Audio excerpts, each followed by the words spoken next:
बच्चों, आज हम 10वीं कक्षा के लिए हिंदी किताब हिंदी सौरभ इस किताब का जो पहले अध्याय में दिया गया है अनमोल वाणी, इसके बारे में हम चर्चा करेंगे आज।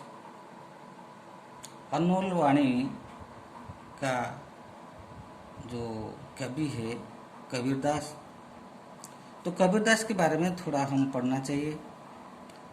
कवि परिचय। कबीरदास का जन्म सन 1398 में काशी में हुआ था। कहा जाता है कि वे एक तालाब के किनारे मिले। लोग कहते हैं सचमुच वो एक हिंदू थे, लेकिन उनको एक जुलाहा दंपति ने पालन पोषण किया था, जो मुसलमान। जुलाहा का मतलब जो कपड़े बुनने का काम करते हैं। जन्म हुआ था हिंदू परिवार में, पालन पोषण हुआ मुसलमान परिवार में, इसलिए हिंदू और मुसलमान दोनों का गुण उनको मिला था। जुलाहा होने के कारण कपड़ा बुनने का काम करते थे। ज़्यादा पढ़े लिखे नहीं थे, लेकिन बड़े अनुभवी थे, बुद्धि विवेक से काम लेते थे, बहुत बातें जानते थे, सभी धर्म को बराबर मानते थे। आजकल समाज में क्या होता है कि धर्म के नाम पर झगड़ा होता है, लेकिन कबीरदास इसको बिल्कुल घृणा करते थे। वे सभी धर्म को समान मानते थे। वे ईश्वर को निर्गुण निराकार रूप मानते थे। उस समय धर्म और समाज में बड़ी गड़बड़ी थी। धर्म के नाम पर समाज में बहुत अंधविश्वास फैल गया था। कबीर ने अपनी वाणी से उसे दूर करने का प्रयास किया। लोगों में जाति पाति ऊंच नीच का भेदभाव था। विभिन्न धर्म के अनुयायी आपस में झगड़ते थे। आजकल भी ऐसा भी होता है, लोग धर्म के नाम पर झगड़ते हैं। हम बड़े हैं, वो कहता है वो बड़ा होता है, लेकिन कबीरदास इसको बिल्कुल घृणा करते थे। धर्म के नाम पर लोग दिखावा करते हैं। बाह्य आडंबर अंधविश्वास उस समय में फैल गया था, आज भी कुछ भी है। कबीर जाति भेद, मूर्ति पूजा, बाहरी आडंबर आदि का विरोध करते थे। मूर्ति पूजा करना, अपने को बड़ा दिखाना, जो लोगों को दिखाना, ये सब बाहरी आडंबर को विरोध करते थे। वे कहते थे कि सब मनुष्य बराबर है, समान है। तो चाहे धनी हो या गरीब, चाहे वो हिंदू हो या मुसलमान, किसी भी जाति का हो, किसी भी धर्म का हो, सभी धर्म समान होते हैं। वे बाहरी धार्मिक कर्म कांड की अपेक्षा भक्ति भाव पर बल देते थे। लोग भक्ति भाव दिखाने के लिए मंदिर जाते हैं, मस्जिद जाते हैं, पूजा पाठ करते हैं, बहुत पूजा पाठ करते हैं, लेकिन अंतर में भक्ति नहीं होता है। कबीरदास लेकिन क्या करते हैं, भक्ति भाव पर जोर देते हैं। वे तीर्थ व्रत, जप तप, मूर्ति पूजा आदि बाहरी काम छोड़ सच्चे दिल से भगवान की भक्ति करने को कहते हैं। अगर दिल में भक्ति नहीं हुए तो मंदिर जाने से, मस्जिद जाने से क्या होगा? ये है कबीरदास की चिंता। वे सदाचार, सच्चाई, भाईचारे, धार्मिक सहिष्णुता का प्रचार करते थे। हम सब भाई भाई है, हम सब सच पथ पर चले, तो इसी के आधार पर वो प्रचार करते थे। कबीर का व्यक्तित्व सादा सीधा पर बड़ा प्रभावशाली था। देखने में सादा सीधा, लेकिन उनका व्यक्तित्व बहुत प्रभावशाली था। उनकी वाणियों को उनके शिष्यों ने बीजक नामक ग्रंथ में संग्रहित किया।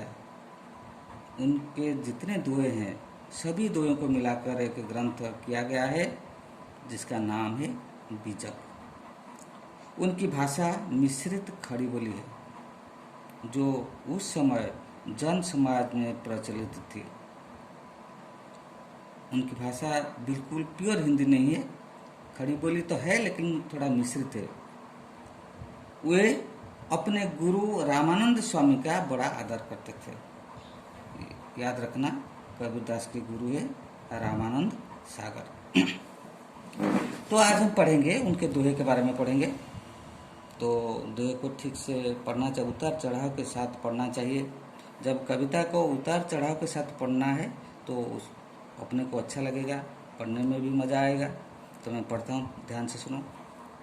सांच बराबर तौप नहीं, झूठ बराबर पाप, जाके हृदय सांच है, ताके हृदय आप। जो तो को कांटा बुबई, ताही बोए तो फूल, तो कु फूल को फूल है, वा कहे त्रिशूल। धीरे धीरे रे मना, धीरे सब कुछ होए, माली सिंचे सो घड़ा, ऋतु आए फल होए। सांच बराबर तौप नहीं। सांच यानी सच बात, सत्य। सत्य हमेशा महान होता है। अगर कोई बड़ी तपस्या है तो सबसे बड़ी तपस्या है सत्य। लोग क्या करते हैं, तपस्या करते हैं भगवान को पाप प्राप्त करने के लिए, पुण्य कमाने के लिए तपस्या करते हैं, लेकिन दिल में सांच नहीं होता है। तो अगर दिल में सांच नहीं है तो तपस्या का कोई फल नहीं होता है। इसलिए सांच बराबर, सांच के समान कोई बड़ी तपस्या नहीं है। अगर कोई तपस्या है, महान तपस्या है, तो ये है सांच, यानी सच बोलना सबसे बड़ा तपस्या है। झूठ बराबर पाप, यानी पाप होता है, झूठ के समान पाप होता है। अगर बड़ा ही बड़ा पाप होता है तो सबसे बड़ा पाप होता है झूठ। तो इसलिए सांच के समान कोई तपस्या नहीं होता है, झूठ के बराबर कोई पाप भी नहीं होता है। तो कबीरदास कहते हैं, जाके हृदय सांच है, ताके हृदय आप। जाके हृदय, जिसके हृदय में सांच है, सत्य है, मतलब जिसके हृदय में सत्य रहता है, यानी जो सत्यवादी होता है, ताके हृदय आप, ताके उसके हृदय यानी हृदय में, आप यानी आपनो, यानी भगवान। कबीरदास भगवान से कहते हैं, भगवान जिसके हृदय में सांच है, उनके हृदय में आप ही खुद विराजमान करते हैं। इसलिए सच बात बोलना सबसे बड़ा काम होता है। मनुष्य को कभी भी झूठ बोलना नहीं चाहिए। इसके बाद आता है, जो तो को कांटा बुबई, ताही बोए तो फूल। तो जो तो को, जो तेरे लिए, तो को मतलब तेरे लिए, तू तेरे लिए। जो तो को कांटा बुबई, कांटा बुबई, कांटा लगाता है। जो तेरे लिए कांटा लगाता है, ताही उसके लिए बोए लगाओ तू फूल। तू उसके लिए क्या लगाओ, फूल लगाओ। तेरे लिए वो कांटा लगाता है, तो उनके लिए फूल लगाओ। यानी जो तेरा अमंगल करता है, तू उनका मंगल करना चाहिए। यानी समाज में बहुत बुरे आदमी होते हैं, जो दूसरों को बुराई सोचते हैं, बुराई करते हैं। लेकिन कबीरदास का कहना है, चाहे तुम्हारा बुराई कितना क्यों ना हो, फिर तुम किसी का बुराई करना नहीं चाहिए। जो तो को कांटा बुबे, ताही बोए तो फूल। तो फूल बोलने से क्या हुआ? तो को फूल को फूल है, वा को है त्रिशूल। कबीरदास के अनुसार तो को फूल है, तूने जो फूल लगाया है, तेरा फूल तेरे लिए फूल ही होगा। वा को उसके लिए क्या होगा? उसने क्या लगाया था? कांटा लगाया था। इसीलिए उसके लिए वो कांटा त्रिशूल बन जाएगा। मतलब तूने जो फूल लगाया था वो तेरे लिए फूल ही है, और उसने तेरे लिए जो कांटा लगाया था तो वो कांटा उसके लिए त्रिशूल बन जाएगा, यानी 3 गुना हो जाएगा। तो कबीरदास का कहने का मतलब होता है कि बुराई करने वालों की भलाई सोचना चाहिए। इसलिए वो कहते हैं कि जो तेरे रास्ते में कांटा बोता है, अर्थात जो तेरी बुराई करता है, तुम उसके रास्ते पर फूल बिछा दो, अर्थात तुम उसके लिए मंगल की कामना करो। तो इससे क्या होगा, तुमने जो मंगल कामना किया था वो मंगल तेरे लिए ही होगा, और उसने जो कुछ कांटा बोया लगाया था यानी हानि किया था, वो हानि उनके लिए ही ज़्यादा ही होगा। इसलिए किसी की हानि की बात सोचना नहीं चाहिए, सभी उनकी बुराई की बात छोड़कर भलाई करनी चाहिए। इसके बाद आता है तीसरी दोहा, धीरे धीरे रे मना धीरे सब कुछ होए, माली सिंचे सो घड़ा ऋतु आय फल होए। धीरे धीरे रे मना, मना मन।